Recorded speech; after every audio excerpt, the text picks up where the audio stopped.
Hello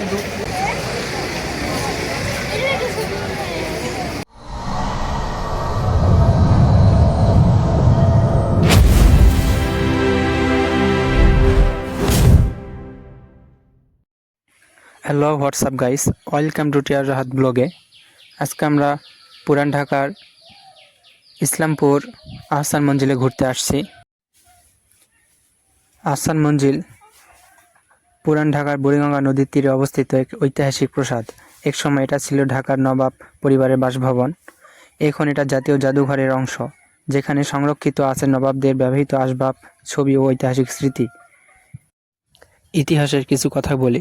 Ahsan মঞ্জিলের ইতিহাস শুরু হয় 1859 সালে। নবাব আব্দুল গনি এই প্রাসাদটি তৈরি করান, আর তার পুত্র নবাব আহসানউল্লাহর নামে রাখা হয় আহসান মঞ্জিল।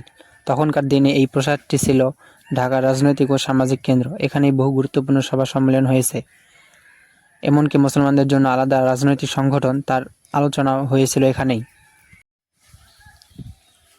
আহসান মঞ্জিলকে গোলাপি প্রাসাদ বলা হয় কারণ এর রং ছিল হালকা গোলাপি। প্রাসাদটির স্থাপিত মিশ্র, এতে আছে ইউরোপীয়, মুঘল ও ভারতীয় ধাঁচের সংমিশ্রণ। এর বড় সিঁড়ি, বিশাল গম্বুজ আর নদীমুখী বারান্দা এখনও দেখলে মনে হয় যেন সময় থেমে গেছে। আহসান মঞ্জিল এখন এটি বাংলাদেশ জাতীয় জাদুঘরের শাখা হিসেবে ব্যবহৃত হয়। প্রতিদিন হাজারো পর্যটক এখানে আসে ইতিহাস দেখতে, ছবি তুলতে আর ঢাকার পুরান দিনের ছোঁয়া অনুভব করতে। দেখতে পাচ্ছেন রাতের দৃশ্য আহসান মঞ্জিলে। আহসান মঞ্জিল সকাল 9টা থেকে বিকেল 5টা পর্যন্ত টিকিট কাউন্টার খোলা থাকে।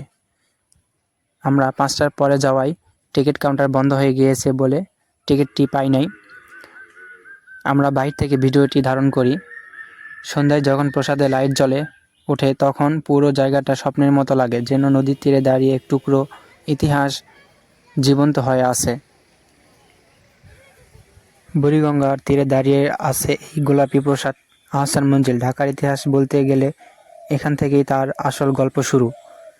এক সময় এখানে বাজত নবাবদের পালকির ঘণ্টা, চলত রাজকীয় দাওয়াতের আয়োজন, নদীর ওপারে আলোর ঝলমল করত পুরো শহর।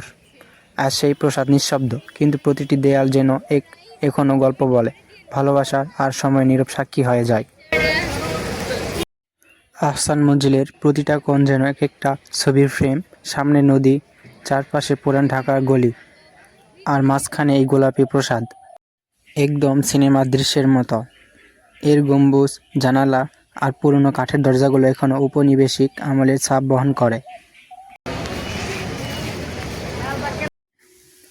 সময় বদলে গেছে, নবাবরা নেই, কিন্তু আহসান মঞ্জিল এখনও রয়েছে যেন ইতিহাসে একটা খোলা বই, যেখানে প্রতিটা ইটের ভিতরে লুকানো আছে এক একটা গল্প।